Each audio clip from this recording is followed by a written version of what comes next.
నమస్తే ఫ్రెండ్స్, నా పేరు కందర్.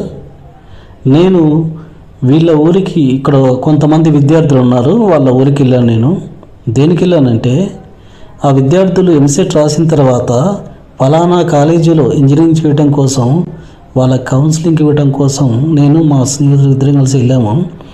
వెళ్ళేటప్పుడు అక్కడ వాళ్ళ చింత చెట్టు ఎక్కి చింత చెట్టు కోస్తున్నారు. ఆ చింత చెట్టు వచ్చేసి చాలా ఎత్తుగా ఉంది. నేను వాళ్ళని వీడియో తీస్తున్నా. వీడియో తీసుకుంటా నేను కింద చూడట్లేదు. నాకెందుకో ఒక దూరం పోయిన తర్వాత అప్పుడే ఎందుకో కింద చూడబుద్ధి అయింది. తీరా కిందకి చూసా కదా, అక్కడ ఒక పాము, అంటే మట్టిలో కలిసిపోయినట్టుగా ఉంది ఆ పాము. ఆ పాము ఏంటా అని చెప్పేసి నేను కాలు కొంచెం దానిపైన పెట్టేవాడిని. ఎందుకో చూసేసరికి అది ఇట్లా చూసి కింద నుంచి వెళ్ళిపోతుంది. తర్వాత ఆ వీడియో చూసి నా స్నేహితుడు చెప్పాడు, అది రక్త పింజరాట. అది కాటేస్తే ఇంకంతే. అయితే నాకు ఇట్లాంటి సంఘటనలు చాలా జరిగాయి. ప్రమాదం కాదు, ప్రాణాలు పోయేంత పని.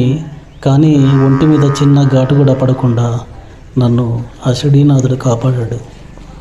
నేను పొద్దున్నే లేచి ఆ బాబాని మొక్కుంటా. నేను స్నానం చేసినా చేయకపోయినా ఆ బాబాని ఒకసారి ఇట్లా చూసి ధ్యానం చేసుకొని మొక్కుకొని వస్తా. అట్లాగే ఎక్కడ బాబా గుడి కనపడ్డా కూడా ఖచ్చితంగా నేను స్నానం చేసినా చేయకపోయినా అట్లా గుడిలోకి వెళ్ళి అట్లా మొక్కుకొని ఎమ్మటే వస్తా. కోరికలు ఏం కోరుకోను, కోరికలు దాంట్లో ఏమి ఉండవు. అట్లా అంతే మొక్కుకొని రావడం నాకు ఇష్టం. అట్లా నన్ను ఎన్నోసార్లు ఎన్నో ప్రమాదాల నుంచి నా ప్రాణాలు పోతాయనంగా కాపాడబడి నన్ను బాబా అట్లా కాపాడాడు. ఈరోజు నేను ఈ పాము కాటు ఖచ్చితంగా గురయ్యేవాడిని. నేను ఎందుకు చూశానో నాకు తెలియదు కిందకి. అప్పటిదాకా వీడియో తీసుకుంటూ, అబ్బాయిని వీడియో తీసుకుంటూ నేను చూస్తూ ఉన్నా.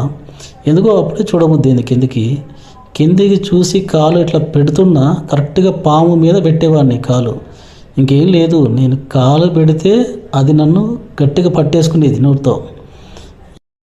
తర్వాత అది ఊరుగాని ఊరు, పల్లెటూరు. ఇక నేను అప్పుడు ఏమయ్యేది అనేది తర్వాత సంగతి. ఇట్లాంటి ప్రమాదాల బారి నుంచి నన్ను ఆ షిరిడీనాథుడు చాలాసార్లు కాపాడాడు. నా ఒంటి మీద చిన్న గీత పడకుండా ఆ బాబా నన్ను కాపాడాడు. నేను తెలిసి తెలియక తప్పులు చేసి ఉండొచ్చుగాక, కానీ బాబా నన్ను క్షమిస్తూనే ఉన్నాడు. మీకు ఇంకో సంఘటన అంటే, ఇటువంటి సంఘటనలు చాలా జరిగాయి నాకు. మీకు ఇంకో సంఘటన చెప్తా. నేను ఆర్టీసీలో జాబ్ చేస్తున్నప్పుడు బస్సు రిపేర్కి వెళ్ళింది. బస్ డిపోకి లోపలికి వెళ్ళిన తర్వాత చాలాసేపటి దాకా అది రావట్లేదు. నేనేం చేశానంటే, ఇంకా రావట్లేదు అని చెప్పేసి డ్రైవర్తో పాటు నేను కూడా పోయా లోపలికి. గ్యారేజ్లోకి పోతే బస్సు టాప్ పైన, అంటే కింద మొత్తం రిపేర్ చేశాడు. పైన టాప్ పైన నిచ్చెన ఉంటుంది కదా, నిచ్చెనకు సంబంధించిన బాడీ అది మొత్తం కూడా అది కొంచెం వైబ్రేషన్ అట్లా వస్తుంటే డ్రిల్లింగ్ మిషన్ పెద్దది తీసుకొని పైన అతను డ్రిల్ చేస్తున్నాడు. నేను కింద మెకానిక్ ఉంటే మెకానిక్ పక్కన నేను కూర్చున్నా. కొద్దిసేపటి తర్వాత ఆ మెకానిక్ దబా కిందికి దిగి వచ్చాడు. వచ్చి అసలు నన్ను పట్టుకొని అసలు వణుకుతున్నాడు. ఏంటి అని చెప్పేసి అన్న ఎంత పని అయిపోయింది, కొద్దిసేపు అయితే నీ ప్రాణాలు పోయాడేమో బహుశా, అసలు చాలా ప్రమాదం జరిగిందన్న అని చెప్పేసి అన్నాడు. ఏ అదృష్టము, నేను ఏదో కూడా కాపాడుంటాడు అని చెప్పేసి అంటున్నాడు. నాకేం అర్థం కాలేదు. ఏంటన్నా ఏం జరిగిందని చెప్పా. అయితే పైన నేను డ్రిల్ చేస్తున్నాను. నేను ఆ వైర్ ఏం చేశారంటే ప్లగ్లో నుంచి తీసి బస్సు కిటికీల నుంచి యువతల కిటికీలకు పెట్టి పైకి బస్సు పైన డ్రిల్ చేస్తున్నాడు. అక్కడ నేనున్నా కూడా అంతే. తను వదిలేస్తే అది వచ్చేసి కరెక్ట్గా నా నెత్తి మీద పడాలి అసలు యాక్చువల్గా. అట్లాంటిది ఆ బాబాదేవి వల్ల ఏం జరిగిందంటే, విండో పక్కన ఉన్న రాడ్ ఒకటి ఉంటుంది. విండో పక్కన మనం అప్పుడప్పుడు చేతులు పెట్టుకుంటాం. ఈ పెద్ద మిషను ఆ రాడ్డుకు తగిలి దాని హ్యాండిల్ అది లోపలికి పడిపోయింది. లోపలికి పడిపోవటం వల్ల ఆ రోజు నాకు అత్యంత ప్రమాదం నుంచి నేను బయటపడగలిగాను. ఆ రోజు గురువారం. నేను గురువారం అప్పట్లో గుడికి పోతుండేవాడిని. అయితే ఆ సంఘటన జరిగినప్పుడు నాకెమ్మటే బాబా గుర్తొస్తాడు. ఏ సంఘటన జరిగినా కూడా నన్ను కాపాడేది బాబా అని నేను ఖచ్చితంగా నమ్ముతా. ఆ నమ్మకమే నన్ను కాపాడుతుంది.